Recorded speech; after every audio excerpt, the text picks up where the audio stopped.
Good evening. This is Liz Busquets. Today is May 13, 2021, and this is the monthly ASCA board meeting. Present today are all directors: Carol, Denise, Gina, Jan, Jean, Judy, Rick, Warren, and myself, and Kala is also here. If this is the first time that you have tuned in to listen to the board meetings, we're just gonna go down the agenda, and for each item, directors get an opportunity to comment and so on. And so if there's a need for a motion, then we do the motion and vote on it. So the first item tonight is last month's email business.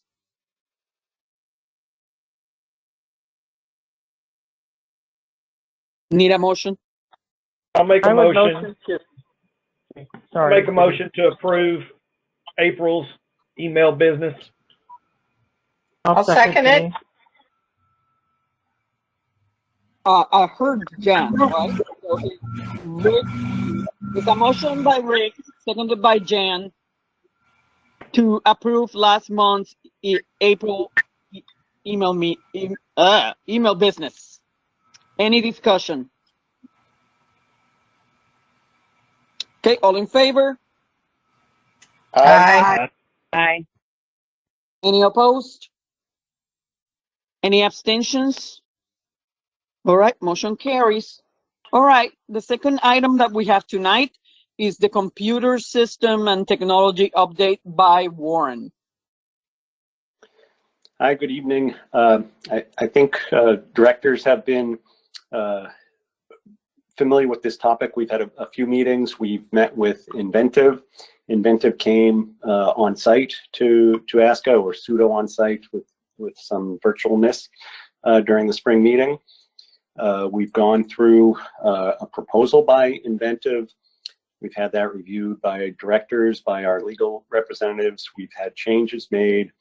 I think there's one area of the contract that we wanted to have written into the contract, that we would have a way to get our money back if we weren't happy, or that we could essentially to get back money that we paid if later we determined that we weren't happy with the result. We were not able to get that in the contract, so the contract we're looking at now is essentially a pay-as-you-go, and I'm describing it. Directors have had a chance to read it, so the details, of course, are much more complicated than that. But essentially, what David had them put in was every 2 weeks there'll be a sort of a release meeting. They'll talk about the work they've done. If there are features that have been released, we'll be able to test those features. There'll be a representative from the business office who right now has been specified as Ray. We have a representative from the membership. Right now I have nominated Sherry Butler for that role, and she is accepted. And depending on what the feature is, one or both will test it. And when they give the thumbs up, we'll say that feature is good, and we will then approve that invoice for payment. This is a running clock, and they're expecting things to move very quickly. And I think we only have 14 days for payment. So if we sit on it, we'll have to pay it and find out later whether or not it was good enough. I know, with the experience in the past, very reasonably, directors are concerned that this contract does leave us open. We are having to trust the vendor to some extent.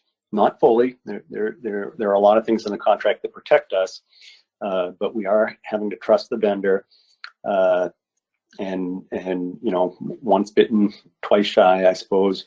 But that said, I do think that the work that we need to have done, which is migrating our core data into a modern cloud solution, so that we can make sure that it's safe, backed up, and can be retrieved in the case of a catastrophe. Getting that work done is really critical. The registry is, in many senses, why ASCA exists. Having features that are amenable to our members and the business office in terms of processing transactions for recording revenue generating transactions. Obviously, that's critical to the financial success of ASCA. So making this new program is really important work. There is significant risk. The overall cost, shoot, I'm going to say a number, but don't quote me. 317, I believe, is the number I most recently saw. But that's in thousands of dollars. It's a huge number compared to what we have available. We definitely have money available to make this project go. We will not go bankrupt if it fails, but we will be in a very, very uncomfortable situation. So each of us as directors, I think, has to take that information and balance it. But that said, I would put forth a motion, and we can discuss it as part of the standard, the Robert's rules as we go. But my motion is to accept the contract, to advise the president to sign the contract as it is currently written. I'll second. This is Gina. All right, so there's a motion on the floor by Warren, seconded by Gina, to approve the contract with Inventive to upgrade and rewrite some of the current system. So I'll open for discussion. I'm just going to go around. Carol? Yes, I just wanted to say that I felt better after meeting with them during the spring meeting. It definitely is partly a trust issue, but I was impressed that they understood the prioritizing of money-making activities, and that they understood that we were concerned about getting the job done to our satisfaction. So I appreciate the fact that everybody worked on this so hard, and I do like the part that we are doing it in segments so that we pay for it as we go instead of giving money up front. I think we have to do it. We don't have a choice. Not like we could say, well, we don't want to do this, because we need the system. So it's our best case scenario, and I know we all have our reservations, but I'm definitely looking forward to working with them and getting that completed. Carol, Denise? I think that I think that Warren's right on top of all this, and I think it's a good idea to go with everything that he's talked about. So I would just, I'm not a computer whiz, but I do feel that this company is a good one to go with, and the way they've talked about it is good. So I would agree to it. Thanks, Denise. Gina? Yes, I'm excited about finally moving forward with this. It's like every day we pray that the system's going to work.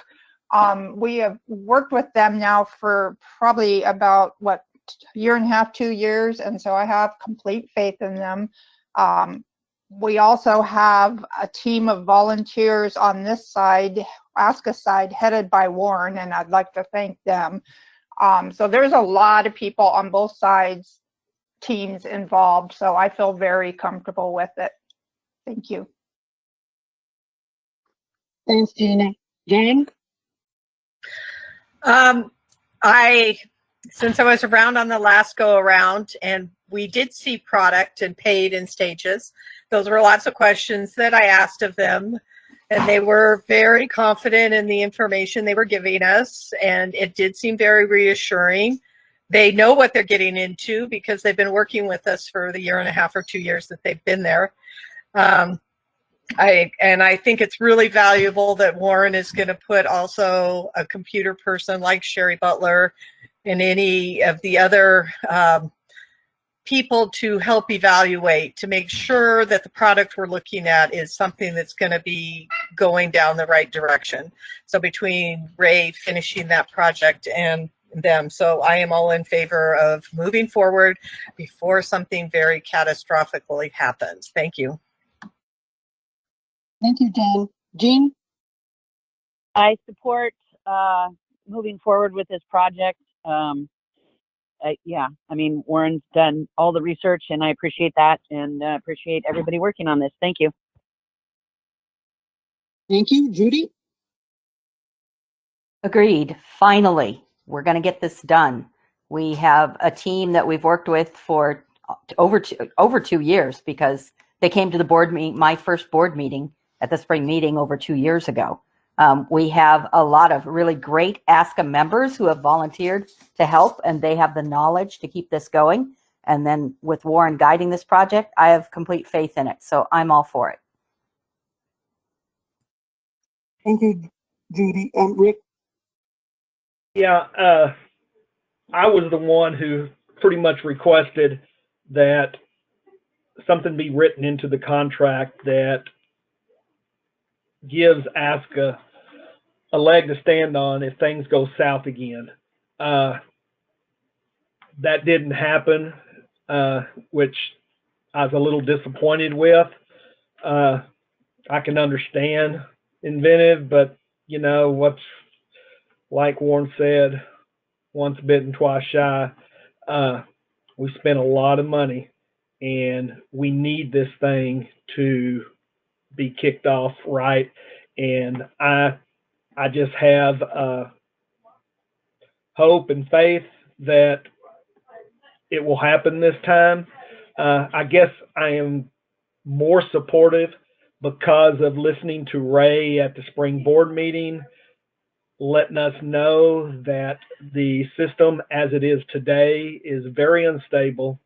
It wouldn't surprise him at all if the whole thing crashed. It's that unstable. So we need to move forward, and I'm with reluctant, I'm going to give this project my blessing. Thank you. Thanks, Nick. Well, I don't have much more to add. We have this time, we have at least some things that are a little bit different than when we were working with the other vendor previously. We meaning ASCA. And so hopefully the work and the efforts of the ASCA team with the inventive team can make it so that everything goes forward as smoothly as possible, and we don't have any issues about work that doesn't get done or whatever. So hopefully, the board is also going to be pretty much on top of this. Warren is going to be on top of it and appraising the board. So the board is going to have continuous updates on this, and they're going to be meaningful updates, not just, well, yeah, everything's going fine, whatever. So I think that, like some of the other directors said, we basically have little choice anymore. The system that we have, the database that we have goes back to 1998, I think.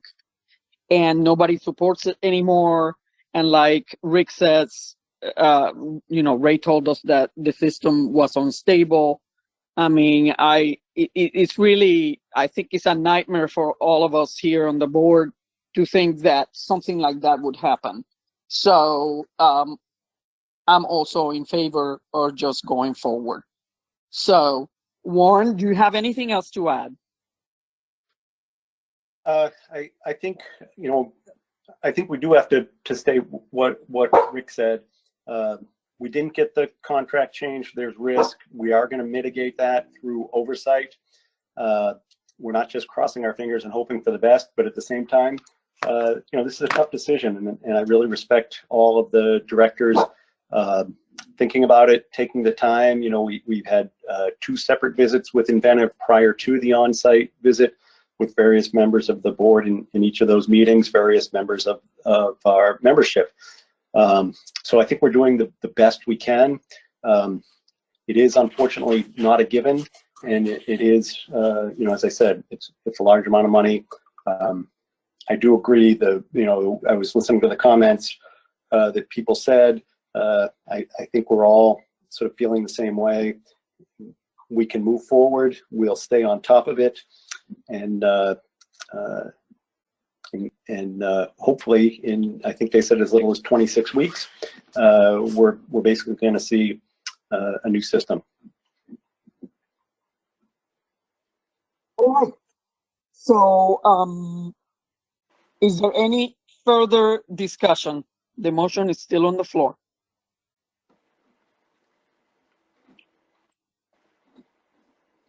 Okay, then I'm gonna call for a vote. All in favor? Aye. Aye. Any opposed? Any abstentions? Motion carries. Yippee. Yeah, right. We're all here. Anyway, we know we need it, so we have to go forward. Warren, could you please, between Warren and Kala, you guys can go ahead and inform Inventive, and then I will get, if Kala can help me out, I can go ahead and sign the contract as soon as possible so that we can get this ball rolling. All right? Okay, so our next item on the agenda is a discussion, continuing the discussion on duck jumping. We had started it during the spring meeting. So we're basically discussing benefits and costs of the program. We still have quite some time left in the contract. But anyway, we're still discussing this item. And so I'm gonna ask Jan to go ahead and be available for any questions from the board or whatever. So Jan, do you have anything to say? Do you want me to review where the committee is at? Yes, that probably will be helpful for the membership. By the way, Jan is the liaison to the committee. So yeah, that will be helpful, Jan. Thank you. Heidi spent some time to produce a letter for us. And just a little history about dock jumping is it sounds like it's very proprietary who owns the pools, and a lot of opinions about who gets to do jumping or diving in their pools. And NAD is the biggest group in town. And at the time we originally were negotiating and Heidi was talking, AKC also was talking to them, and AKC has a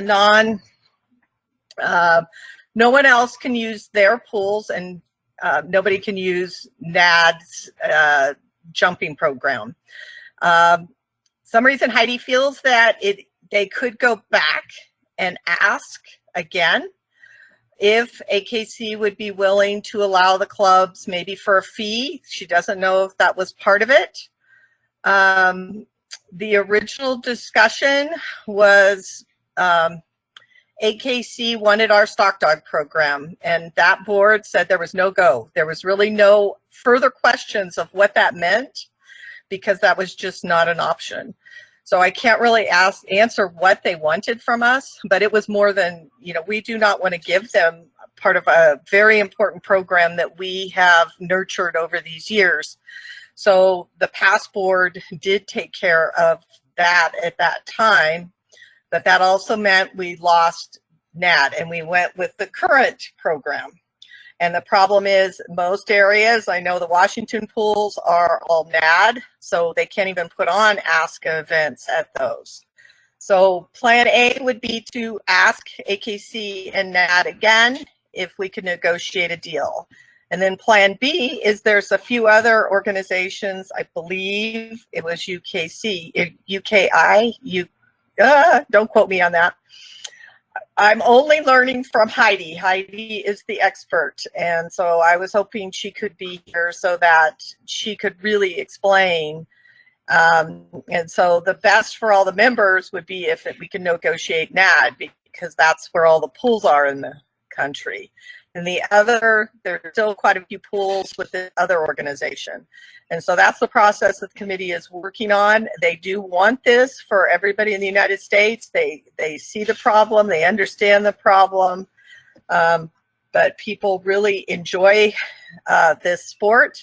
I'll tell you, last weekend I was in Nevada judging, and one of the competitors came up to me, and he did really well with his young dog, and he said, yep, we go train at our local trainer, and then we go practice at the pool afterwards and have a great time with our dog and enjoy the combination of both those sports, and it gives extra energy and a relationship with their dog. So I guess that's all I have, and hopefully I can answer questions, but truly Heidi and the committee is the experts on this, and they're really trying to train me on this subject. Thanks.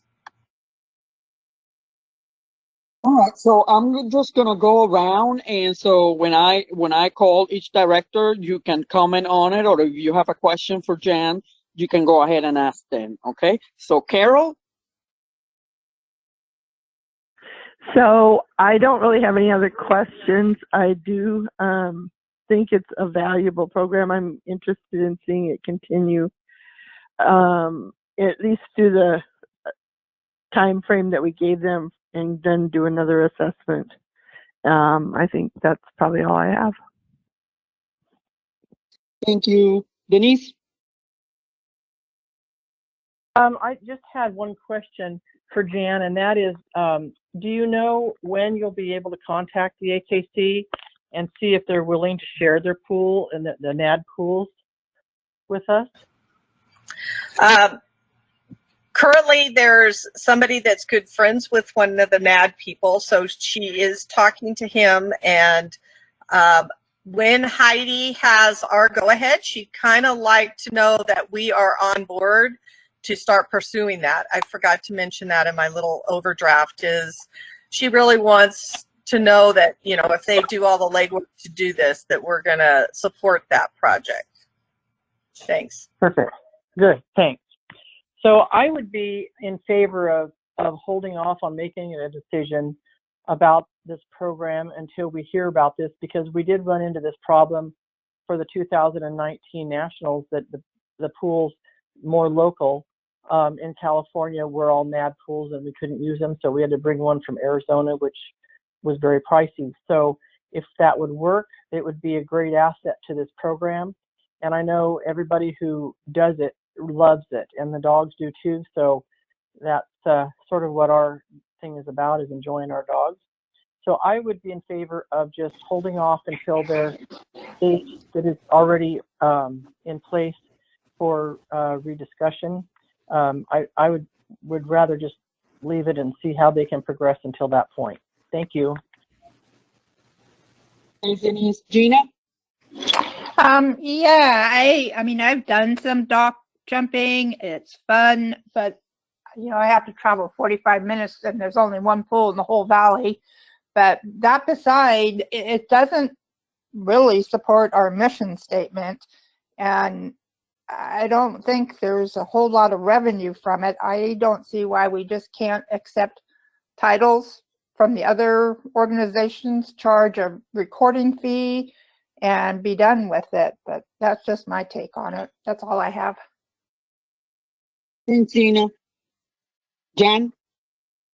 I'm sorry. Let me skip you, Jan, and go to Gina.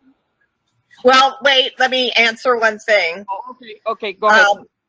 Part of all the stuff they're trying to negotiate is getting titles through other programs.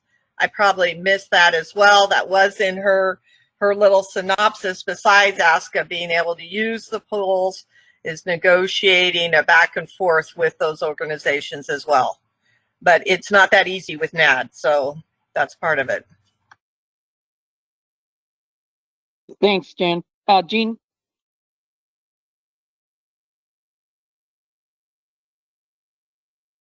Jean? Sorry, I couldn't work my phone. Well, I guess I missed that in her letter, Jan, that she was talking about just accepting titles from other organizations. I don't back when ASCA had an agreement with NADAC for agility, when we divorced, we sort of retreated and said we're not going to enter into these agreements anymore. And of course we have with UAD, which whatever, things change. However, we've seen it has handicapped people's ability to have quote unquote ASCA sanctioned trial.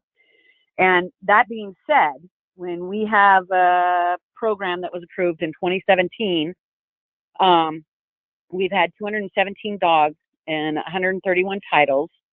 We've had approximately 100 trials per se, where the other programs have to pay their recording fee of, or their finals recording fee of $1 per run. Dock jumping is capped at $40 per event. So regardless of the number of dives, which, can be as little as 3 or as many as 60. I mean, I have no idea, but it's capped at 40 per event. So in this four-year period, there's been a total of $1,640 generated by this program. And we know that programming it into the computer system is going to easily be over $10,000. So from my perspective, it's not cost effective to continue with an actual programmed into our computer ASCA program of dock jumping.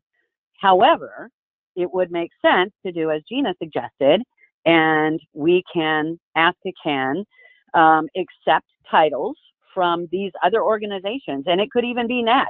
Somebody could go to an AKC trial and do that dock jumping and take that title and bring it to us and say, hey, I got this title with NAD, and we would put it into our system and put that at the end of the dog's name for a price. We don't have to have an agreement. I could be wrong, to just say that, yeah, we're going to put your title that was earned with another organization at the end of your dog's name for a fee. If it's important for people to get titles from dock jumpers. But from where I sit, it's not cost effective. I know that our contract runs out in 2022 in July with UAD. And so, I would suggest not doing anything until then. And then just lastly, I don't understand the thing about AKC wanted our stock dog program. I was one of the people that was in the room when dock jumping was presented. That was never even, I never even heard that spoke about. And I know that AKC had their quote unquote herding program in 1990. We had ours obviously long before that. So I'm not sure what that has to do with anything. I guess maybe AKC wanted to be able to take our titles and put them on their dogs, maybe. I don't know. Anyhow, like I said, I don't see where this is cost effective to continue with.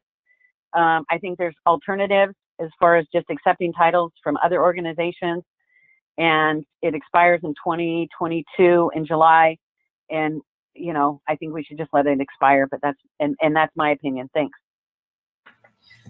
Can I forgot something else that Heidi taught me. This is Jan again. The ASCA program is developed for Australian Shepherds. So there's more jump distances available in the Australian Shepherd height range. And I hope that kind of is right. And so it's more geared that way instead of for all dogs and generic. And so she really thinks the ASCA program is important for the Australian Shepherd. And that's about the best I can do on that particular topic. NAD has an official agreement with AKC that we cannot put those titles on ASCA. So that agreement has to be made or we can't do anything. And the same with the other organizations. My understanding is the other organizations are willing to work with us and do things together. And hopefully Heidi will be able to listen to all this and maybe answer these questions better for everyone. Thank you. All right, Judy?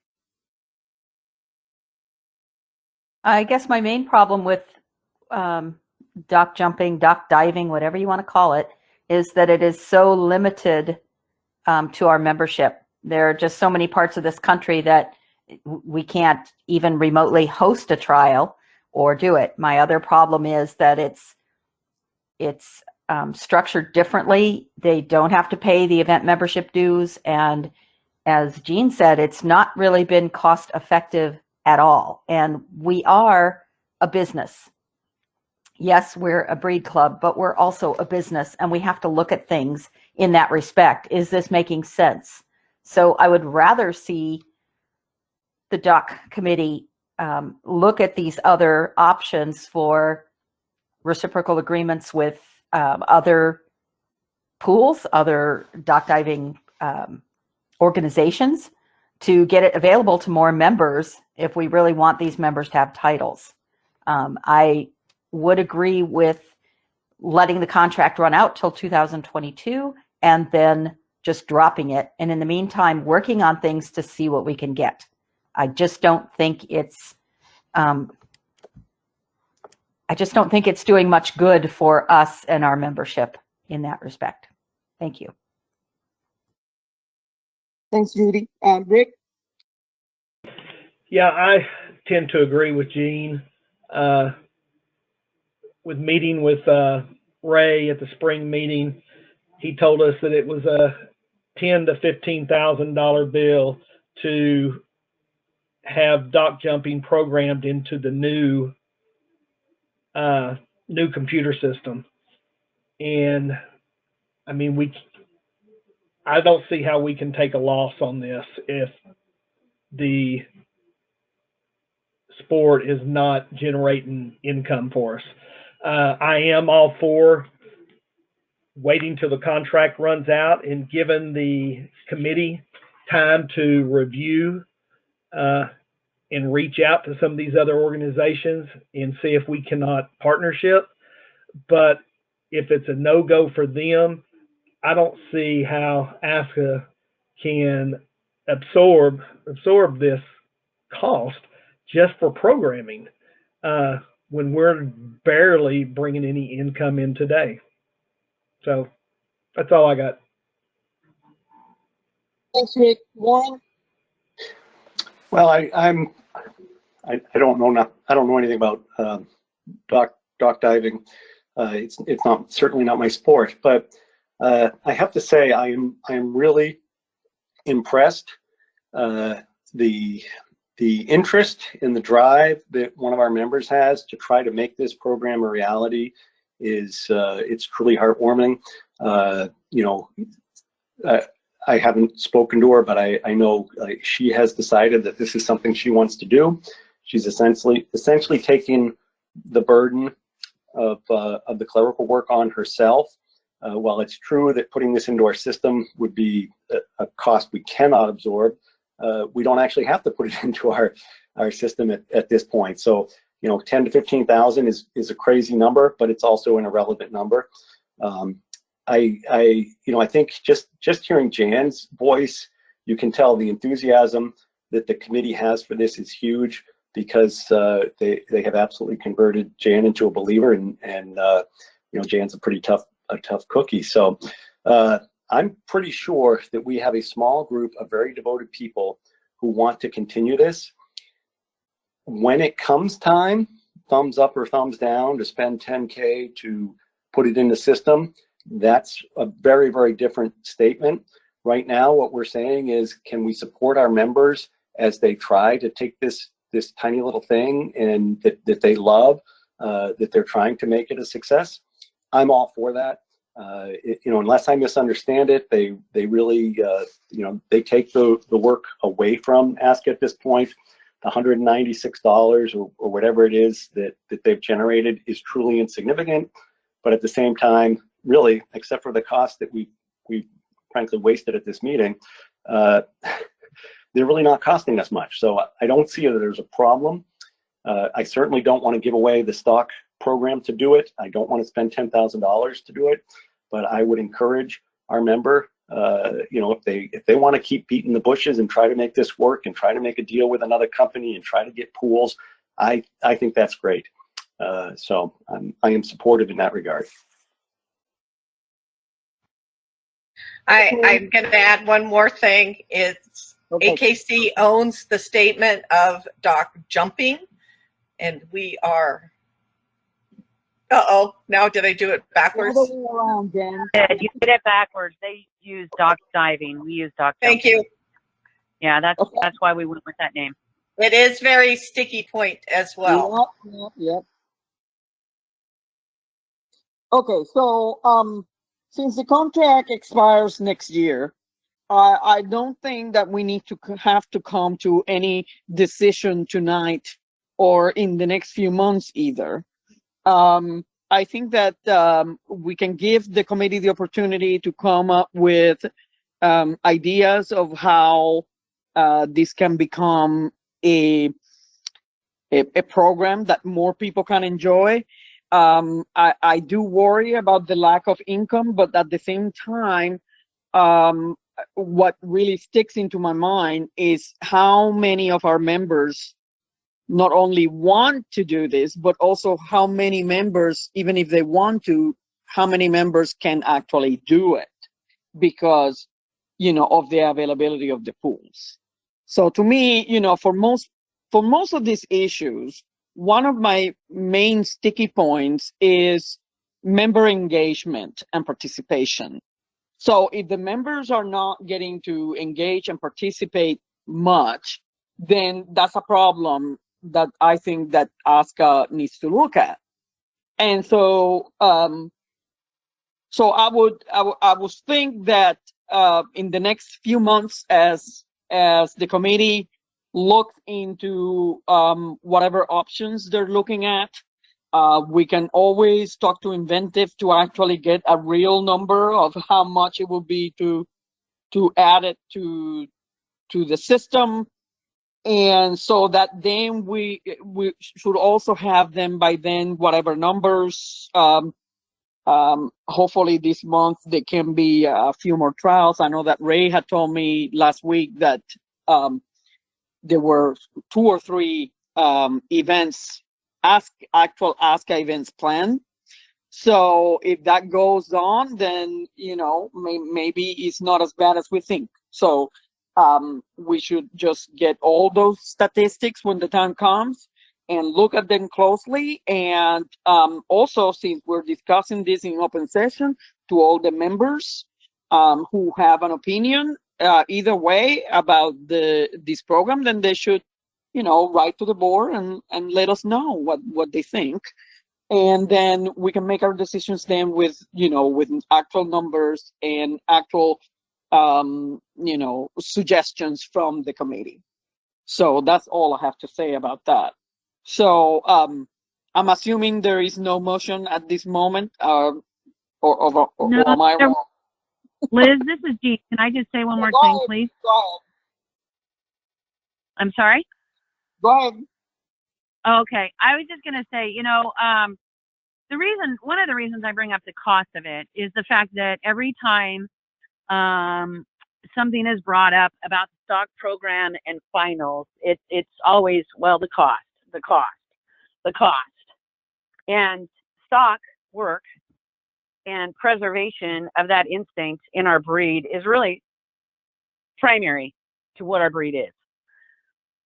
So, I have no issues with letting it run its course. I have no issues with looking for more ways, and as a matter of fact, in my own personal ASCA club, we held obedience trials over and over and over, even though they lost money, because we did it because people liked it. There wasn't that many around and we wanted to encourage it and blah, blah, blah. So for me, when I hear, oh, we can't have 6 judges because it's too costly, or we have to reduce the number of head of stock because it's too costly. Okay. But then, we can go ahead and let a program that actually is costing us the money. It costs us labor and paper and printing because somebody's putting these titles in there. Yes, Heidi has taken the stuff out of the office, which is, another bone of contention because we've tried hard to bring everything into the system, into the cloud, to places where it can all be in case something happens. But yes, I'm glad that she's done that. So anyhow, I just want to say the cost of it is important because that's how we base our decisions on some of these other programs. And I just wanted to make sure that was heard from me. So thank you. Yeah, I think that is important when you're exactly right. When we come against constraints for our stock program, do you have a number on the cost? I just want to get a relative sense of how much this costs us compared to the stock dog program, and if the sort of the tightness we feel is even relevant. Well, it's going to be negligible, but the point is it is a cost. I mean, but if it's negligible, how does it impact stock? Because we use negligible. You just said negligible. Go ahead and believe it. It's negligible. Right. I think, and I may be wrong, Jean can correct me if I'm wrong. What she's saying is that in the eyes of the membership, ASCA is always, putting limitations on, say, stock, because it is undoubtedly an expensive endeavor for ASCA, like finals, for example, or whatever.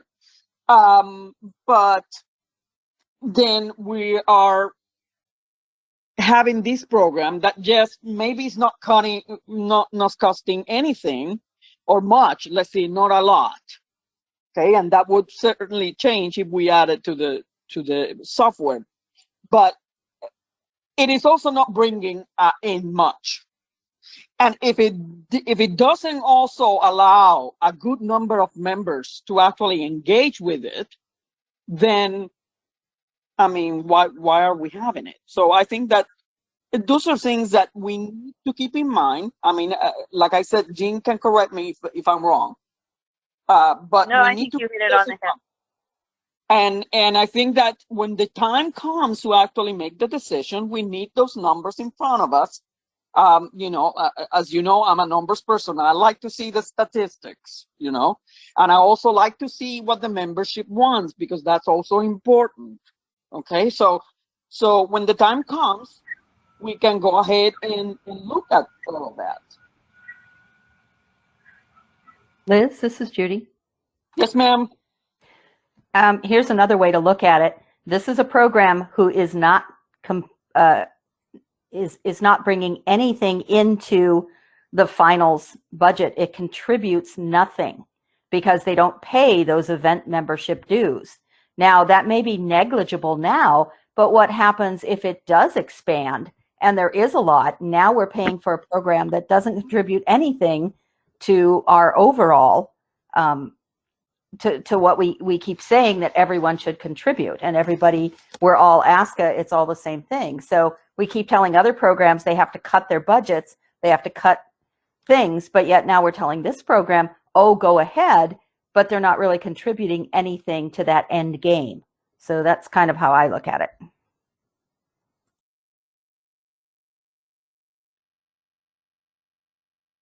All right. Well, we could go around and around on this, but the end result is that we don't have we have still a year to go in the contract, over a year to go, and we have plenty of time to look at the numbers, to look at what the committee comes up with, look at what the membership has to say, and then we can make an educated decision about it. But certainly, the financial contribution has to be part of it, I think. So anyway, any final comments on this?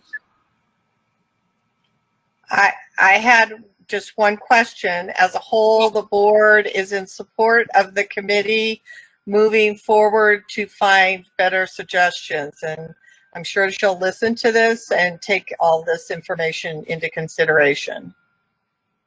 Yeah. But I just want to make sure we have that support from the board. Is there anybody who is not supportive of the committee going forward to find other solutions?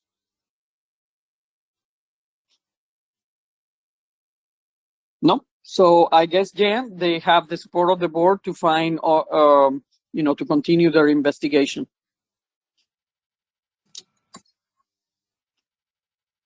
All right. Thank you. Thanks. All right. So,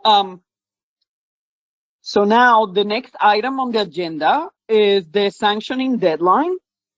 As everybody knows, we allowed a 30-day sanctioning deadline during the COVID situation because so many regions were changing, like even overnight, about what their restrictions were or were not. And so clubs were really having a hard time meeting the 60-day deadlines when they actually could have events.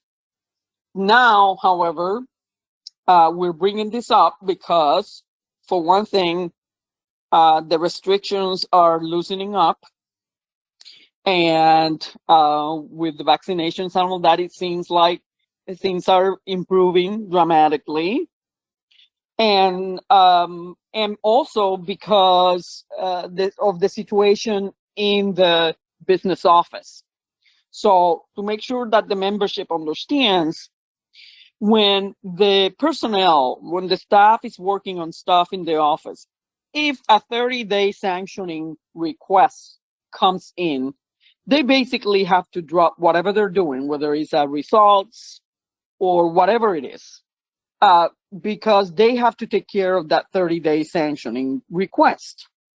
And then they have to go through all their the things that they do, like checking that everything is filled out correctly, checking the premium for errors or things that have been that are not there, and things like that. So they have to drop everything to take care of those 30-day sanctioning requests.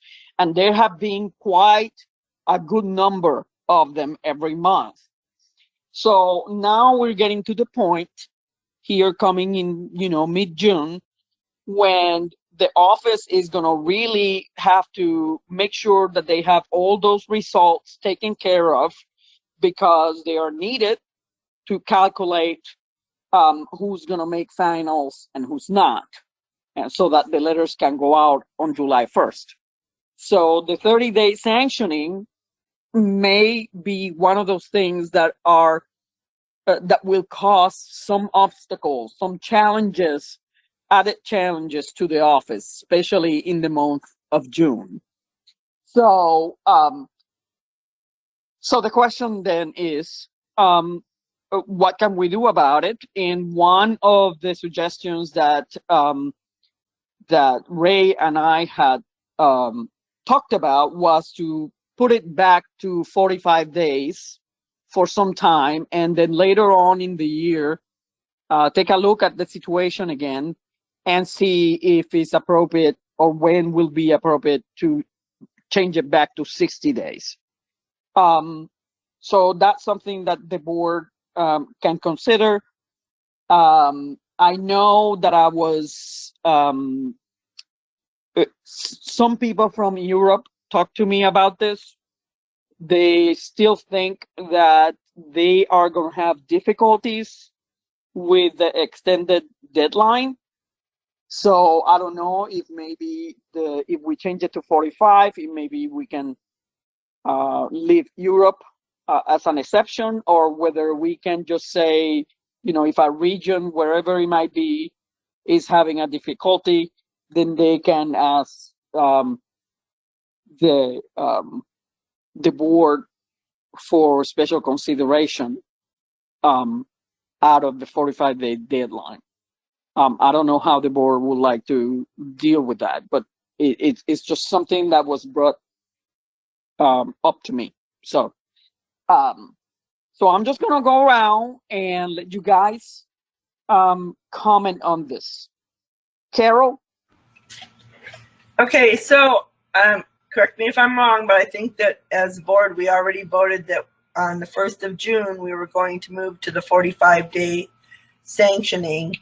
And I did see some comments on ASCA members about different areas, but I do think that after hearing what Ray had to say at the spring meeting about the difficulties in the office, and with a large part of the country opening up, I know it's not everybody, and I know there's still going to be some people affected, but I think you could go ahead and plan an event 45 days, and the only money you would be paying would be your sanctioning fees, and you could always get those back if you ended up canceling. So that's not a huge amount of money, and I think we should stay with the 45 days, and then we'll evaluate that later and see if we think we need to move to 60 or if we do need to move back. But I think right now we haven't even attempted it, and I think it's worth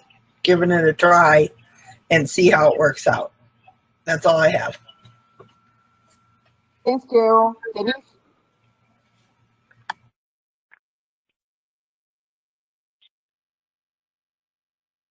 Sorry, is it my turn?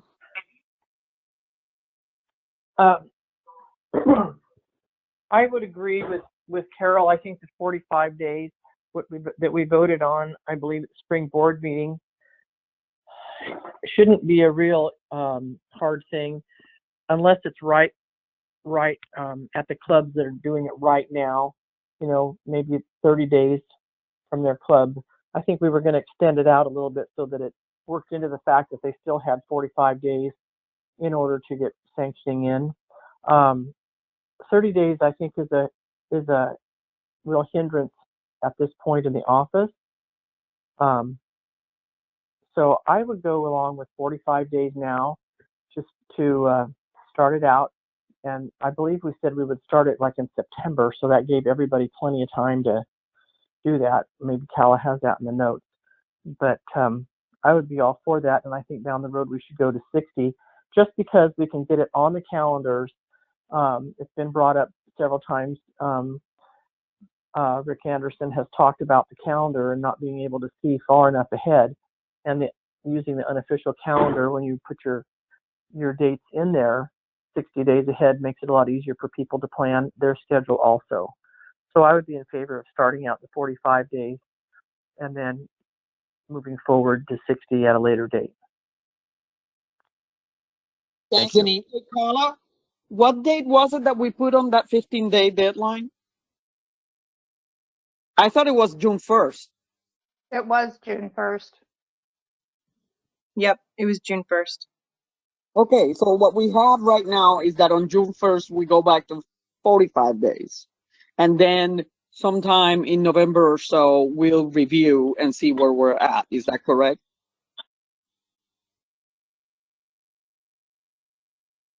Yep, I think so. that was correct. Yep. Okay, thanks, Calla. All right. Gina? Okay, I think that, yeah, we're good. I think June 1st, we need to go to 45 days.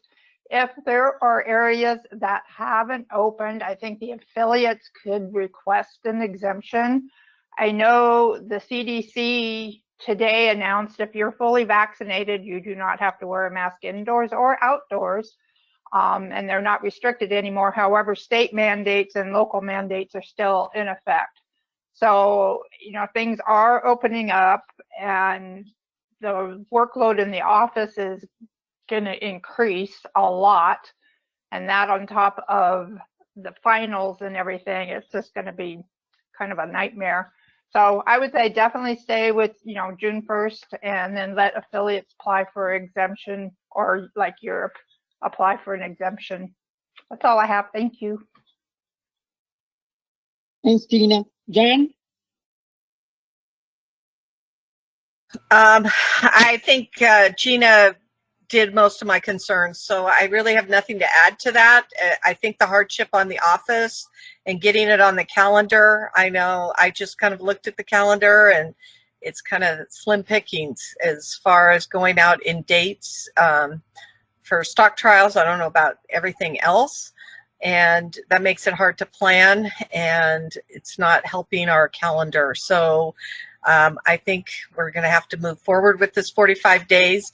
However, I agree that if Europe has issues, or like currently Washington's at a state of a holding pattern, that our governor hasn't moved us forward. So there's lots of places we're not sure they can have events, or if he changes it back. So being able to change an event might still need to be in the realm of possibilities for these groups. Okay, thanks, Jen. Jean?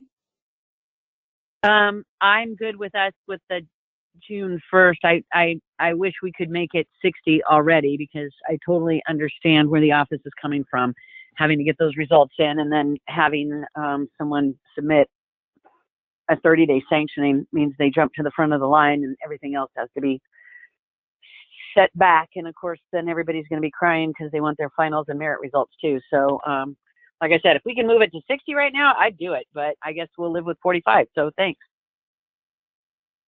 Thanks, Jean. And also, I'm sorry, I forgot to say that also the office is short-staffed at the moment. There was a vacancy last year, and of course, because of the COVID situation, it was not filled, and it hasn't been filled yet. So, and then there is another vacancy that has come up here recently. So we have 2 fewer people than we would normally have in the office right now.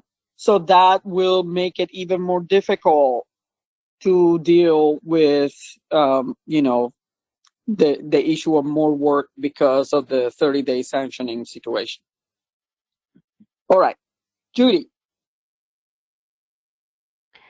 My only problem with June 1st is that if clubs have not already sanctioned their 4th of July trials and we put in a 45-day June 1st, that means we have a whole bunch of clubs that won't be able to have their 4th of July weekends. So I'm not sure how we would get around that, because basically right now they'd already have to be sanctioned for 45 days. So if we do it June 1st, that lets out the whole first part of July, we'll have no trials. So I don't think we've given clubs enough advance notice that we're doing this. My understanding was that June 1st is the time where any new sanctioning request will have to be 45 days. Right, and they would be sanctioning on June 1st or June 4th for July 4th, or whatever weekend that may be. Right. Which means they couldn't do it because that would be a 30-day sanctioning and it's supposed to be 45. Well, at the same token, they could do it, you know, May 31st, and it would still get in. So right, we just have to make sure that the entire affiliates are well aware of this before we change it, because that's, if it was a regular weekend, the 1st of April, the 1st of May, but 4th of July weekend, wherever that falls, is always a big weekend for shows. I just would hate to see clubs lose out. Carla, didn't that go out to the affiliates? It did. We made an announcement about it. Sent out on April 28th. Right. So the affiliates know. Who did it go to? Did it just go to the affiliate rep? I don't know. I only asked because I didn't get it. Carla or Heidi, because Heidi's the one that sends it out through the general membership too, because if you remember, the reason we're having this discussion is because there were members who said, wait a second. So the news definitely got out. I can't say everybody heard it, but it seemed to me a lot of people heard this news. That's why we're having this conversation. Right. I just talked to my affiliate rep they know that it's 45 days. We're having a trial first 2 weeks of July. They understand the constraint. I'm with you on people getting screwed out of July 4th. I don't want that. I'm actually thinking, do we draw some exemption?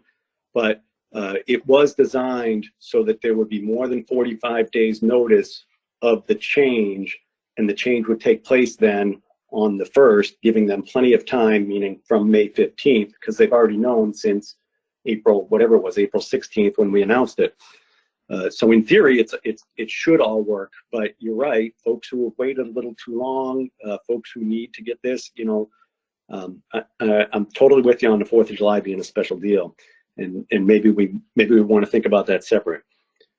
Sorry, I'm going to jump. We haven't, at the same token, I don't think CALA has received anything that would suggest that any affiliate is having trouble with the 4th of July weekend. So I don't know. I mean, I don't know. I suppose that if something like that comes in, we could then, you know, have something done about it, perhaps. But at this point, we have no notices from any affiliate that they're having trouble with any event on the 4th of July. So it would be like the same, you know, the only people that I heard from were from Europe, because of course they're still in a very shaky, you know, situation there. So again, if any affiliate is having any particular problems, then they should contact the board, and then the board can talk about it.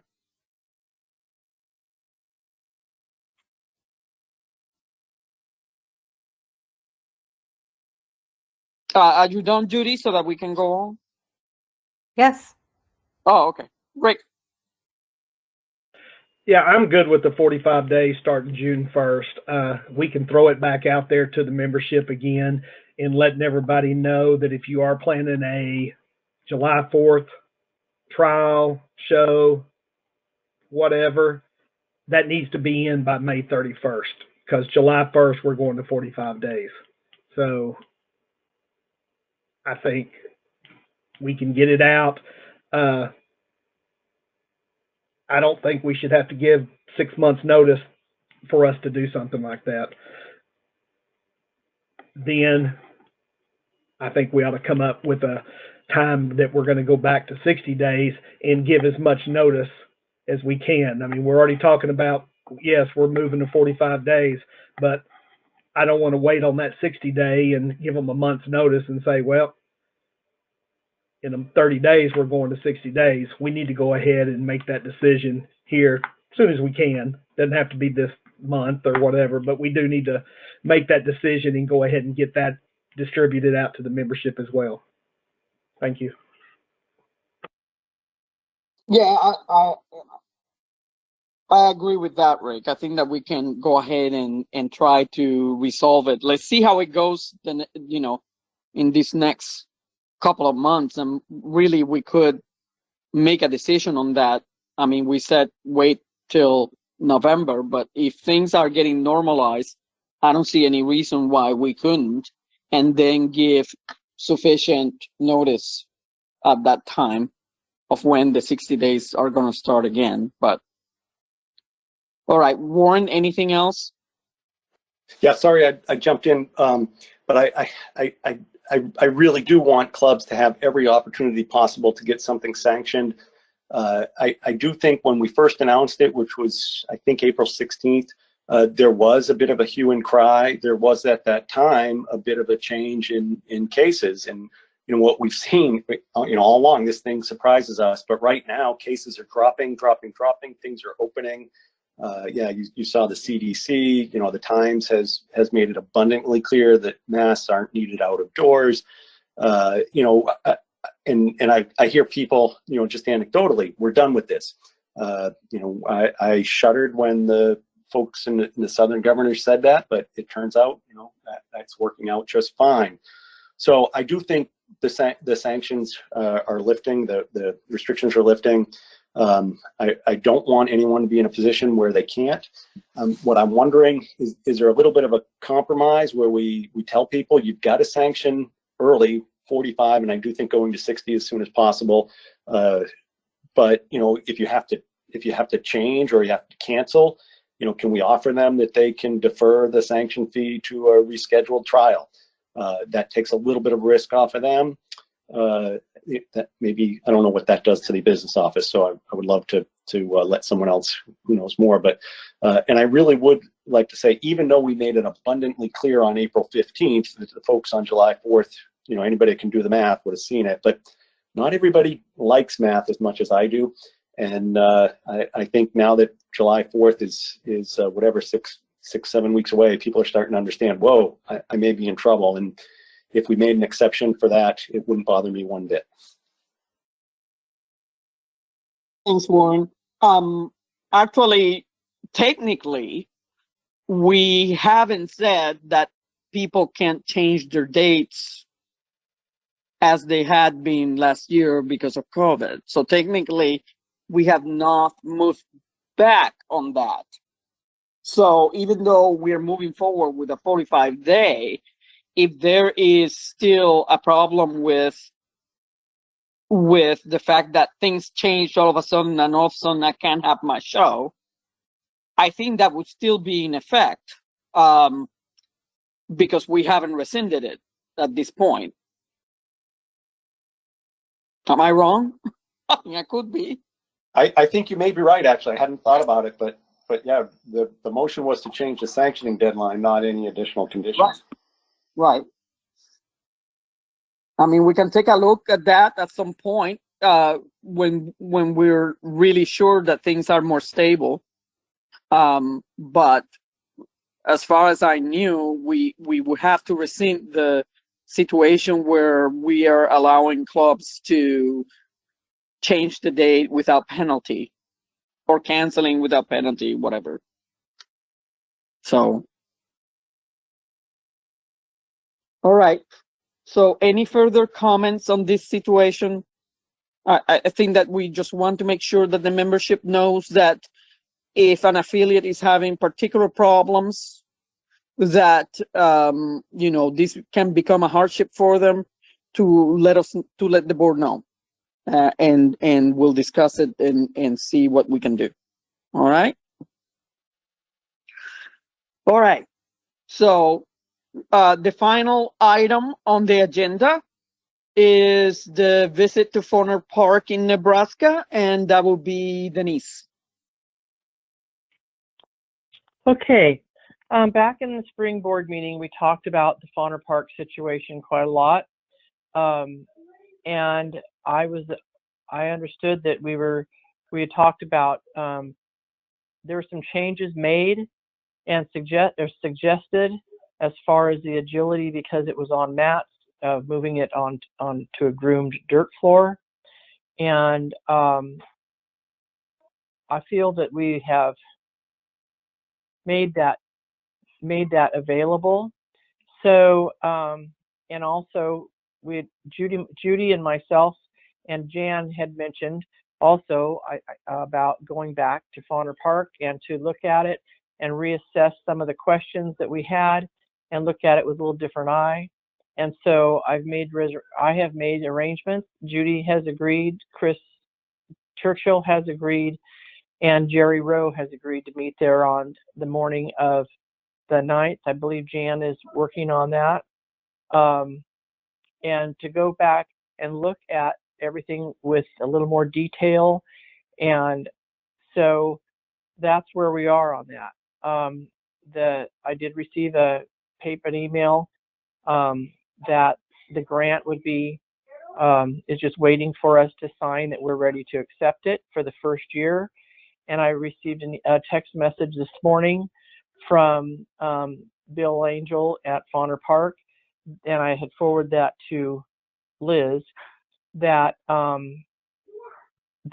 that he feels that the grant money for the second year would also be available. So before I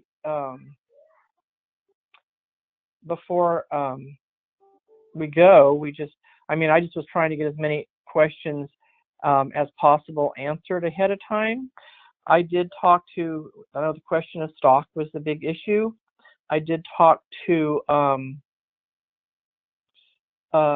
couple of stock contractors, and it's 3 years out, so everybody knows that things change. But at this moment, I did get a quote from one of the stock first cattle that is very workable as far as I'm concerned. That he would agree to supply us with the cattle for the shipping is $1,200 to and from, but the rate of the per head is $60 per head for the entire week, which comes out to $8.50 a day. We supply the hay. I think that's more than fair. And then I talked to a sheep guy also, and he's the same way. He says he doesn't know exactly what the fee would be, but he's got like 10,000 sheep to hit on his availability. Another contractor for the cattle that I talked to says that he wants me to call him back next week as far as a cost, and I told him what we had paid in the past, and he felt that would probably be comparable. I didn't tell him about the other bid, but he was thinking it would probably be close to the same. He also is very familiar with the stock dog portion of it. He agrees that working 5 head is much more it's much easier on the livestock than running 3 head, because the draw, if one splits off, the draw back to a group of 4 is much more likely to happen than a group of 2. So I think the cost of stock is very good. Jerry Rowe had given me a name of a person up in that area that he felt might be willing to raise ducks for us, and I will follow up with him with that person when we meet. So I also spoke with several stock dog judges about the situation that in moving the agility to a dirt floor, which they preferred, that the cattle arena would be outdoors, and none of them felt that was a problem at all. We have agreed that the membership has told the board for the last 2 years that they want to have it in the center of the country where everybody has the same potential travel. And so someone had suggested Fonner Park, and there was another location in Nebraska also, and Jan researched that, and it's a beautiful facility, but it's cost prohibitive. So I visited, you all know that I visited Fonner Park, and the people there want us there. They made a grant, a $45,000 grant that is available, and their event coordinator feels that it will be available again the second year. So the membership is my biggest concern, because that's who this organization is run by, is the membership. We are a members-driven organization, and when they say we want it in the center of the country, doesn't mean it has to be the same place all the time, but more so there. And so in support of the membership's request, I feel that Fonner Park is very adequately sufficient. I think it's a great facility. The people there are great to work with. And when we go back and look at this, on the night, the people going with us are experienced with putting a nationals on, and especially in the stock and the agility area. So I am, I'm all for it. You know that. I've been there, I've seen it, and I'm sure that this facility will be adequate for an Australian Shepherd National Specialty. And I think that the members will be appreciative of the fact that we took their letters into consideration and did what they asked us to do. So, does anybody have any questions?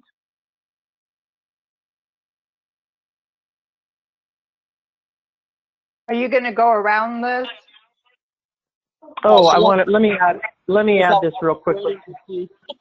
But if nobody has anything, I'll just go around. Let me add this in, Liz, that we are going to, on this trip that we're going on, Judy had mentioned before, I did request on here that if the board could do a little compensation, if they're willing to do some financial compensation. So I have a flight only, and Chris is picking me up at the airport. She's told me that I could stay with her in her motorhome that night.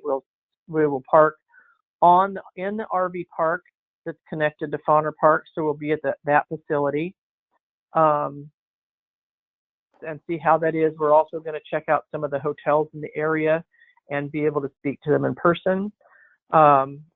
Judy is going to drive her motorhome also, or her RV also, and meet us there at the Fonner Park RV. And Jerry Rowe's going to drive in the morning. And so we'll, and whatever I haven't heard from Jan, she can let us know. But so that's the situation. I don't care. My thing is, Jerry just sort of, when I told him about it, he never asked for compensation, but he's only 2 hours away, and I'd love to be able to give him some gas money for that. And Judy too, because she's willing to drive 14 hours each direction to come see it because it's important to us. Chris isn't asking for anything because we're on the way. She's going to a dog show, and Judy's going to hopefully give me a ride back to the airport. So that compensation, I am willing to put out my dime for this ticket for me to go, because I think it's necessary to see this whole project through. If we weren't ready to move it, we should never have started this. And because the membership wanted it done, then I'm glad that we were able to do this. And I feel that we should follow through with it and move forward. So if you want to add any financial compensation for this trip, that's fine with me. If it's not, fine with me also. So that's where I stand. So any questions? Nope, just comment. I'm sorry. Let me just go around, and that way everybody will get a chance, equal chance. Okay, Carol. So I'm excited to hear about when you guys all go back and look at it. And I too, my biggest concern is that we are going to provide a premier event as our national specialty for all the membership. It's always going to be, no matter where you have it, it will always be closer to someone than to someone else. And so the biggest concerns I have are the distances. The venues are apart. In other words, how far is it from RV parking to where you hold confirmation to where you have the cattle arena? Are these going to be are members going to be able to accessibly get to these, and which you guys all have all that after you go? But that's one of my concerns. Another of my concerns is that weather dependent. How does that affect everybody? If we have poor weather, agility. Well, I guess it's indoors on dirt, so I was gonna say it's gonna be on grass. If it gets wet, but that's one of my concerns. And then you said you talked to, I don't remember the guy's name, Bill somebody, about the grant, because it's my understanding that if we don't have the grant, it's cost prohibitive, and that it wouldn't even be a consideration. So I'm glad we have the grant secured for 1 year. I'm not sure if we'll have it a second year. You know, thinking that we could get it is not the same as yes, you will have it. And so I would be concerned about moving everything to any location on a one-shot deal. I know the membership wants to have it in a central place, and that we've looked at a lot of places, not me personally, but I know a lot of the other board members have looked at a lot of places. You guys looked at a lot of them last year. But I'm also somewhat concerned that if we move to a site, any site, for 1 year because we get a grant and we don't get it a following year, or even if we get it for 2 years, if it's an unaffordable place to be, at some point we're going to have to renegotiate for another place, wherever that is. And so I know we are contracted currently with Texas for the 3 years. There are a lot of venues that I've been associated with in the past that are always held their premier events for whatever it is, their breed, their organization, and they always have them at the same location every year, and people manage to find a way to go. I'm not, and you know, maybe they don't go every year, and I might not go every year either, but everything's a distance for me. I live in Idaho, so but I think our biggest concern should be to provide a premier event for our membership to be able to showcase their dogs at whatever it is that they do, whether it be agility, conformation, whatever. It's the Australian Shepherd. We're the single biggest breed registry, and we should be showcasing an event that shows that. So I really look forward to everybody, all the information that you gather on this next trip. And by the way, I do think that you should be, there should be reimbursement for your expenses. So that's all I have. Thanks, Carol. Gina? Okay. Yeah, thank you, Denise, and everybody that has researched this site. You know, people will go every year no matter where it is, but it could very well be the same people every year. When I was working, there is no way I could take 6 to 8 days off just to travel, let alone the week that you would be at nationals. So I think it's very important for us to try to have it in a central location. I did just quickly check, like on mileage from Boise to Grand Island is 1,129 miles. To Texas from Boise to Bryan is 1,763 miles. So that's basically a day that you're saving. The flights are comparable. And there's an airport 3 miles outside of Grand Island, where in Bryan, it's what, I think 100 and something miles away. I can't remember what it was offhand. So there's that additional cost. So each site has its ups and, you know, pros and cons.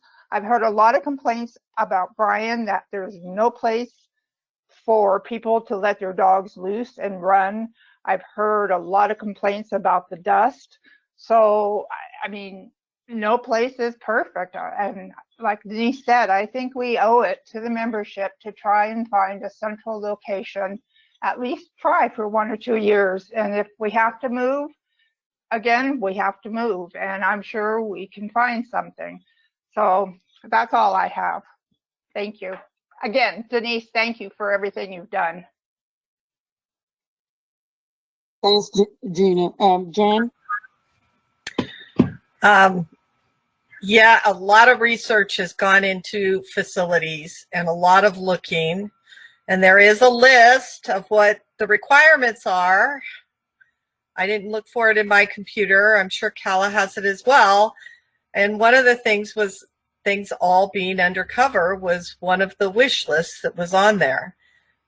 I really would never want to see another year like Colorado that was the biggest flood that ever hit, and dogs up to their head in mud, taking cattle through panels. I don't want to see it as a competitor or as a judge. People losing their shoes, falling, watching dogs on agility equipment with water spraying off of them. I think that's not a way to showcase our breed. So I really think that's important. I also think it's important that this facility is affordable. That's been the big challenge.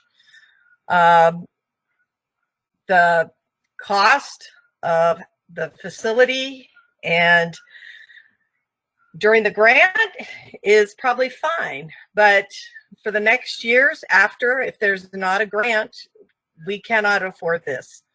And I'd be worried we get there and we think it's great and we just cannot pencil out to stay there. And then what happens if we lose Brian, a facility that can handle all the things? We have lost one day at that facility, and it's difficult to have a group of days, even if you go Wednesday to Wednesday or week to week, that amount of time, it's a lot of buildings and time into it. I would like to see the feeling of the board, if this is the direction they want to go, before we put out money of going there and looking at it again. And if it's financially going to be in the step in the right direction. Thank you. Thanks, Jan. Jean? Yeah, I support doing this reconnaissance mission or second reconnaissance mission on Nebraska. I really appreciate everything that Denise has done and continues to do. And I look forward to seeing her video. I mean, they sent us a bunch of materials also. And I'm happy. I'm on board with reimbursing reasonable travel costs for the people that were included in the original proposal. I mean, I think the one thing that I have heard, and it doesn't take away from Brian, and it doesn't mean that Brian's not a good place. I mean, every nationals that I've attended, I have enjoyed, and I've enjoyed the facilities. And I mean, we're all there for a reason that makes us happy, which, makes it easier to begin with. But I think what I continue to hear is the fact that the membership would like a facility that is more centrally located, an easier drive for everyone other than the people that live right next door. I mean, and that is the one thing that I have heard from competitors in every single one of our programs, and I think the board would be remiss not to listen to that. So anyhow, thank you. That's all I have. Thanks, Jean. Judy? Yes, one thing that keeps being brought up is that what happens if we go there and leave Brian and then we don't have a place? Well, we have only used Brian every 4 years in the past. We only had the places that we were going to go to for 1 year at a time. So I don't understand why that's a problem now. We may not like Nebraska when we get there. We may love it, but it doesn't mean we're not going to look for other places as well. And the prices for Brian are going up 10%. I believe it's next year or the year after. And it may go up more than that. So we have no guarantee that Brian is still going to be a cost-effective place. That's something we're going to have to deal with every time we look for a place to hold our nationals. And if it gets to the point where we can't afford to hold nationals anywhere, then we may have to look at doing something else. I don't think we need to immediately say, oh, we need to stay at Brian. I'm not for that. And I'm the one that said, let's stay at Brian for 3 years so we can look for other places. In the past, the problem has been we haven't had enough time. So if we're looking at Nebraska, I would like to look at it for 2 years because that gives us time to look for another place, whether that's Bryan, whether that's going back to Tennessee, to go back to Bakersfield, something.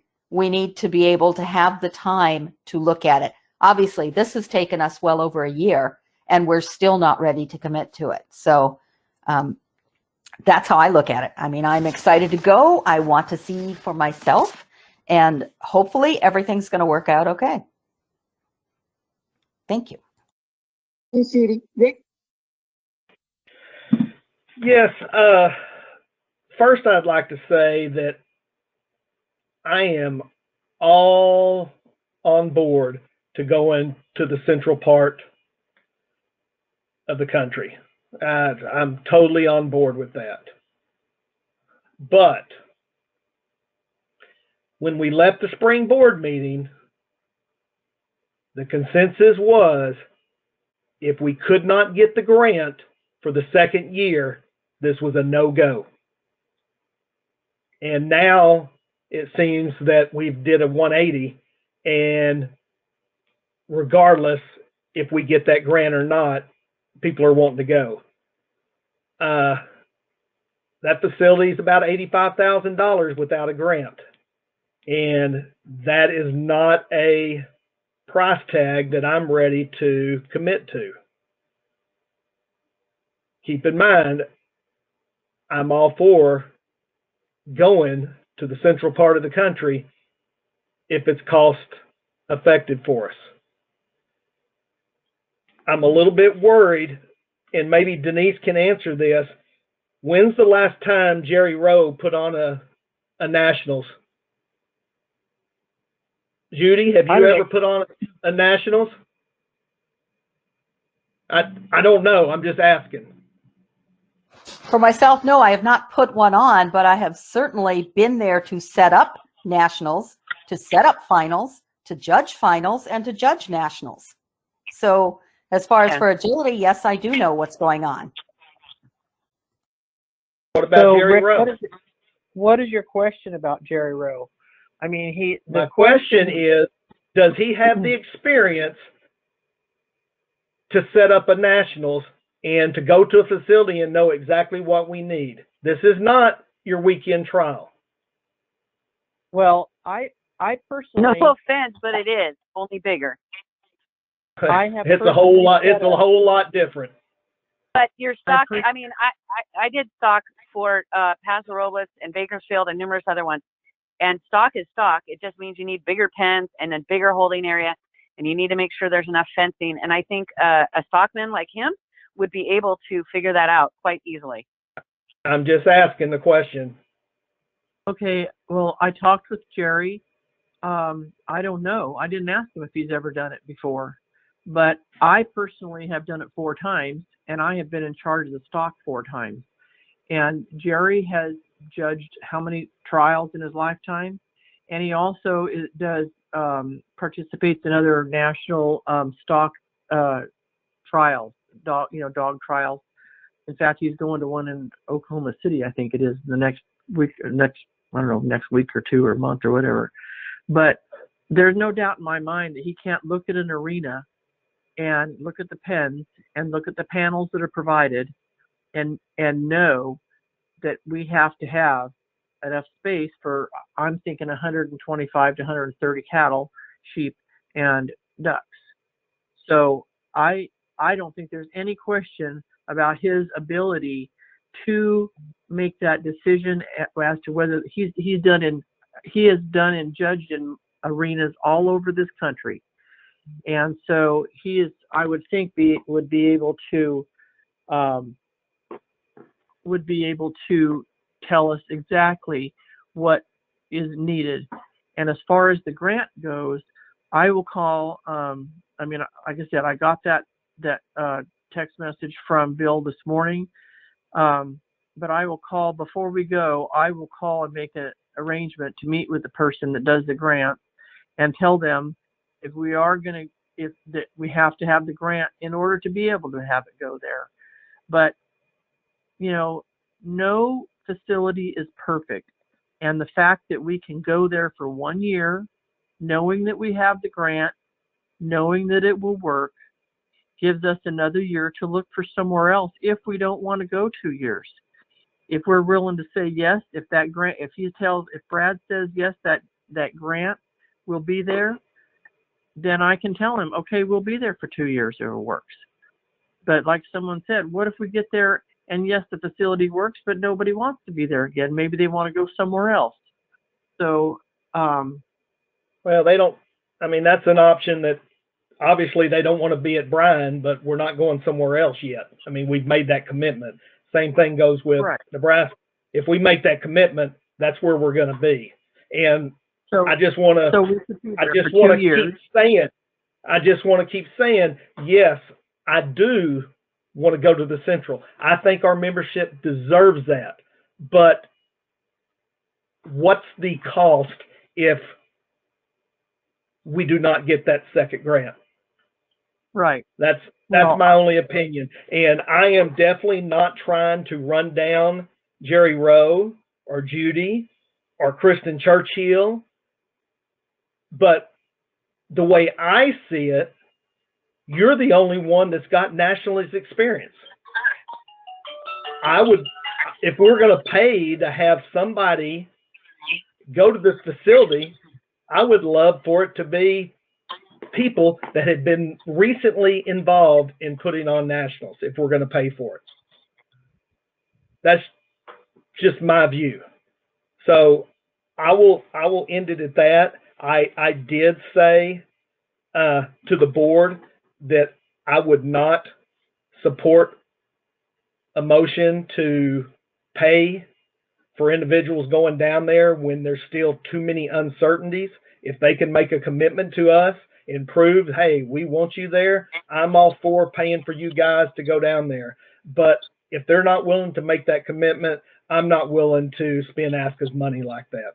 That's all I got. Thank you, Liz. Thanks, Rick. Warren?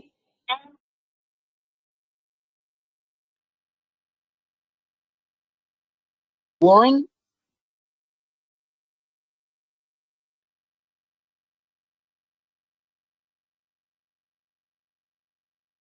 Warren, are you Sorry. there? Yes, Okay. I am.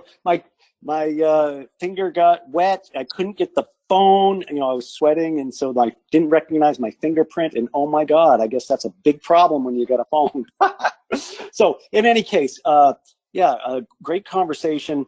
You know, I think very similar to what we were talking about with the dock diving on a different scale. But I'm so impressed that we have directors and members who are willing to give their time and frankly their money to continue to research you know, a spot, and it really is, you know, as I said, similar to the dock diving. It's heartwarming to see that. I do think, however, you know, for the membership, you know, when we talked about dock diving, we were talking about some hundreds of dollars, and most of it was hypothetical. And here we're talking about very serious amounts of money, and none of it is hypothetical. Just simply the cost of these trips, and I guess I do feel it's somehow a bait and switch. We had the meeting in April, and we said if we got the second grant, then, you know, if we had a confirmation of that, then we could continue the discussion. We don't have the second grant, and now we've gone well past discussion, and we're committing resources, significant resources, and so that does feel like to me, frankly, it came out of thin air, and I'm sure there were lots of discussions, you know, amongst the people who were going. Obviously, people were making plane reservations and that sort of thing, but I really did feel sort of blindsided. So that doesn't feel good. But I'm really nervous that I know we want to support the membership and go to a central location. And as Rick said, I am absolutely all for that. There's nothing, sorry, actually I won't say it out loud, but I would much prefer something like Nebraska. There's nothing wrong with that. But I think what we're doing right now, as we come to a compressed schedule and we're rushing to get this meeting on June 9th. And the reason we're doing it on June 9th is because time is ticking and we got to get things going, and we're pushing things in, and I think taking the square peg and we're forcing it, and the hole is pretty close to round, but we're squaring off the corners, and maybe it's working, and maybe we're all happy, and we really want to do this because the membership's really pushing. But, you know, frankly, how bad is it to keep researching for another year? I'll tell you how bad it is. If we go to Nebraska, you know, someone said, is it cost prohibitive? Liz, you had that great worksheet with the number of runs we've had over the last 7 years, and I dug up the cost per run that we get, and you know, in the average, the median, you're just using the median, we'd have to raise our runs $12.50 per run to account for that, and I don't know which one of us directors wants to say we're raising the price of the nationals by $12.50 because we rushed into a contract. So, Warren? Yep. I'm sorry, can you repeat that again? Because I didn't quite, my phone was doing something and I missed it. Sure. So what I was saying is, Liz, you know, you provided us the counts of the transactions over the last 7 years of the different nationals, and I kind of normalized them by price using the 2021 pricing. But I took them and you know, found which ones had the most entries, which ones the least, and so on. And then I said, well, what would happen if we had sort of an average nationals and had to pay the cost of this Grand Isle site or this Nebraska site, you know, sort of if it does go bad and we end up having to pay that extra fee, and it would come to $12.50 a run. That's what we would have to charge just to stay where we are right now, and where we are right now is an expected $16,000 loss. So, you know, let's put that up against the $150 of dock diving that we don't want to spend. We're talking about we're projecting a $16,000 loss. That's the best we can do right now. And granted, Brazos is 14.5, so it's not like it's that much different. But if we have problems with the grant, we'll have that $16,000 loss, and we'll have to raise fees by $12.50 a run. So I think this is a really risky maneuver. I think we're pushing hard. I know why we're pushing hard.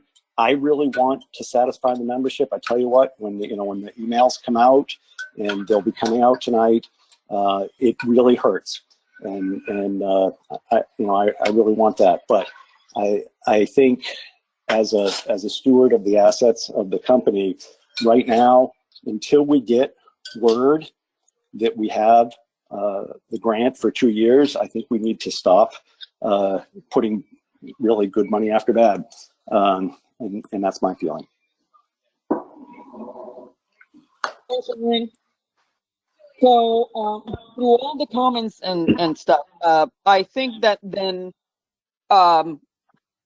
what some of you are saying is that, yeah, you would like to see it through, but a commitment for 2 years would make you feel better in spending the money to send them over.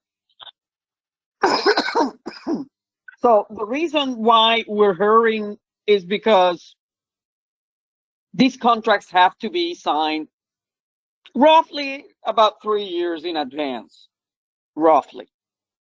And we're already, you know, that's already ticking. So that's one of the problems, right?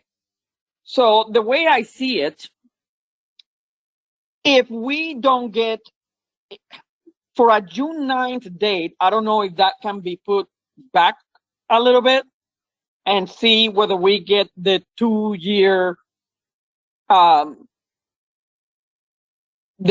situation for the grant or not. But if we don't find another place within the next couple of months, then we are going to have to sign in for Brian for another year. There is just no way that we can wait much longer to sign a contract.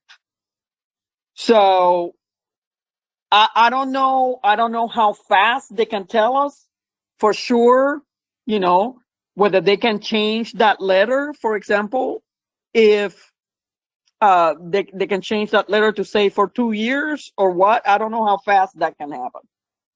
However, I also have to bring up the fact that no matter what we do, whether we go to Nebraska for 1 year, let's say, and whatever, okay, whatever site that we go ahead and want to research is going to take money for us to look at it, unless we find people that are close by to make it cheaper. I mean, that's just going to be it. If somebody tells me tomorrow, hey, there's a place in Kansas that I think is perfect and you should take a look at it. We look at it on, on the website and it looks good. And then you talk to them on the phone and you get a positive reaction to it. Then the next step is to spend money and send 2 or 3 people that know about nationals over there to do it.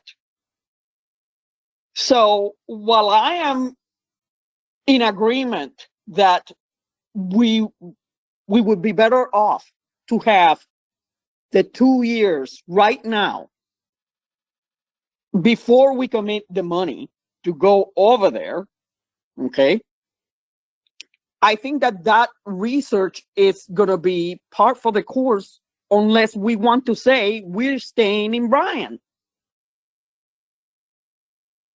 So my problem is that I think is the same thing with the wish list of having everything indoors. If we really want to make that a requirement, then what we have to tell the membership is Bryan is the only place that has it everything indoors. And therefore, we're not going to go for any other site because chances are that there are very few sites out there that we can afford that have everything under cover. So my thing is that if that is where we're going, then we have to be honest and just say, I want it to stay in Bryan. And stop fooling around with this thing, because we are not being honest with ourselves and we're not being honest with the membership. If we don't want to spend money researching the sites, it's the same thing. Again, we're not being honest. It's the only way to research sites is to send people over. So if we're not willing to fork out, say, $1,000 to send some people over, then let's be honest and say, this board does not want to spend the money to research other sites, and therefore we're staying in Bryan until another board comes and decides they want something else. But that's my problem with this whole conversation, is that it doesn't seem like we are being totally honest about what we want to do with ourselves or with the membership.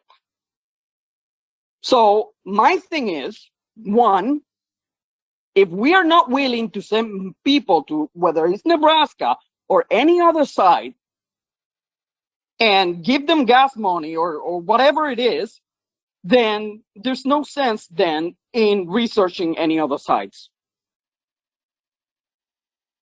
Second, if we want everything undercover, then we might as well say we're staying in Bryan, because I can guarantee you that very few sites are going to have everything undercover, whether they're the same price or not. So I don't know whether, a motion want to be forwarded about sending people to Nebraska and reimbursing for money.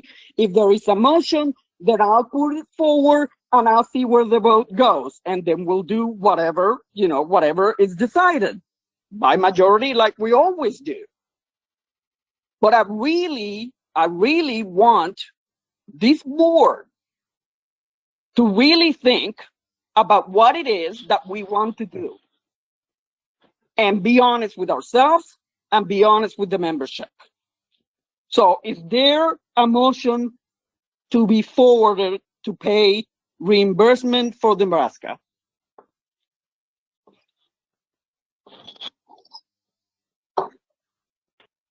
Liz, can I comment when you're done? Sure, go ahead. Okay. Give you a chance to take a breath.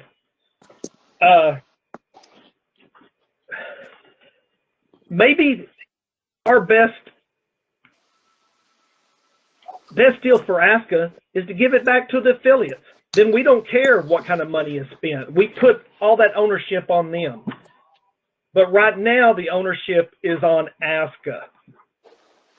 As a director, I feel like I have a financial fiduciary to watch the money, make sure that this thing makes a profit. That's where I'm coming from. It has nothing to do with being undercover. It has nothing to do with going to Nebraska. But we as ASCA have a responsibility to not put ourselves in debt. And maybe we need to wipe the slate clean and say, affiliates, have it. You guys want it in Massachusetts, you put in for it, you have it. Then ownership is on those guys. You want it back in Oregon or Nebraska or whatever, Bakersfield, it's back on you. The ownership is on you. It's not ASCA. But I just wanted to point out a little bit my reasoning. It has nothing to do with continue to be in Bryan undercover or not sending individuals to Nebraska to check out the site. So I just wanted to add that little piece. Thank you. Thanks, Rick. Liz, You this know, is Denise. Can I make a comment? I'm sorry. Yeah, go ahead. So somebody mentioned what the big rush was to go on June the 9th. At the spring board meeting, we talked about going there, and that was the understanding that I thought we had come to. And so when I tried to coordinate it with people who volunteered to go, one of the main things was that Bill Angel, who is their event coordinator, is there. He doesn't live there. He does events like this all over the country, and he is going to be there from the 8th to the 12th of June, and that is why that date was picked. So, so from what we gathered at the board meeting, that's why we decided to go then. I can email the guy, Brad, his name is, and I admit, I guess I've been remiss in this. I was waiting until we looked to see that everything would work. The agility thing was such a big issue at the spring board meeting. I just was more interested in getting that to make sure that it would work before I went and talked to them and made, absolutely made them sit down and say yes or no. So when Bill, as the event coordinator, talked to the person who's in charge of the grant, he told him, I don't think that'll be a problem. So my job in the morning will be to write that guy and say, well, I hope it's not a problem because it is a deal breaker for ASCA. If we cannot get that grant, we cannot come. And I can find out. But my commitment's already there. I mean, I already got a ticket. I'm the only one flying because it's a 2-day drive for me. And so the other people volunteer to drive. And I don't care if you pay my way or not.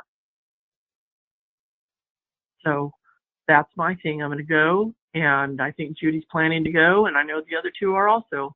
And we can go from that standpoint. But I will email Brad and get an answer. And if he says, well, there's no way I can commit right now, but it looks good, then I guess we'll just have to decide not to decide or whatever you want to do.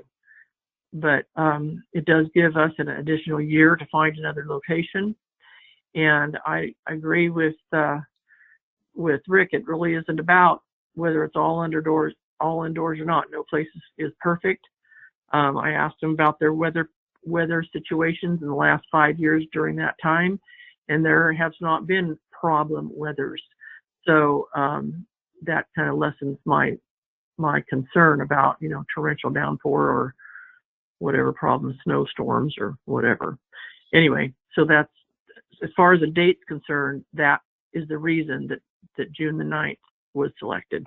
Thank you. Thanks, Denise.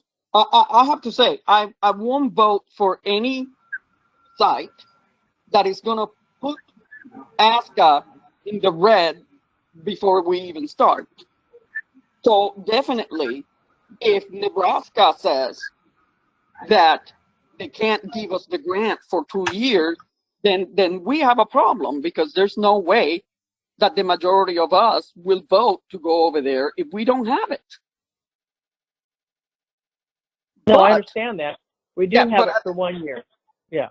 Yes, I know, but I think that I think that we want to have it for 2 years, because in 1 year we're not gonna really. If we say 1 year, first of all, it's a lot of wasted effort for just 1 year. You know what I mean? And we won't really know. I mean, for most of these places, it's better to gauge whether they're going to work or not in terms of, you know, member participation and things like that, if they're more than 1 year. However, on the other hand, I can't, we could write the motion in a way that it says that we allow for the reimbursement. We allow for the reimbursement on the condition that the year is added to the grant. It could be worded that way. That way, you know, we know then if that's the way that the board wants it, then if it doesn't come through, then Nebraska is out. But I just, you know, Rick was saying about taking it back to the affiliates, and let me tell you, I was not happy about giving it to ASCA in the first place, because I knew this was going to be very problematic for us. We have now a book of rules, and it'll be thicker. We have to like really look into so many things, to control so many things, for a board who really is so busy with everything else. I'm really like, I don't know. I'm extremely, and maybe I'm wrong, and maybe, of course, Texas will prove me wrong, that ASCA can do this. But at this point, you know, I'm seeing just problems and no, you know, no real positive stuff. Because I really think that we need to not have it in Bryan, even if we look for a permanent place. I don't think Bryan is the best place in terms of what the membership wants, and to be fair to everybody. Even though I love Bryan. So let's, I'm done. I'm just very upset about the whole situation. Anyway. If I can make a motion. Go ahead, Gina.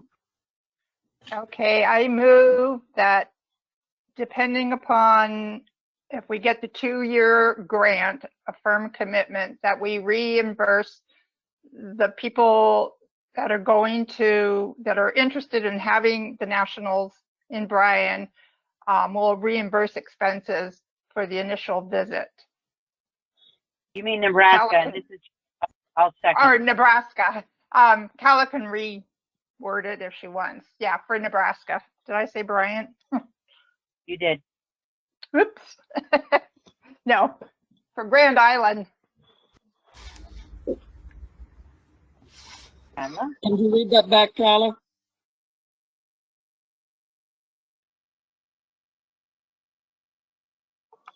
Motion by We Gina, made, depending upon the 2-year grant, an affirmed commitment that we reimburse the people that are interested in researching the national site in Nebraska and expenses for the visit. Second by Roberts.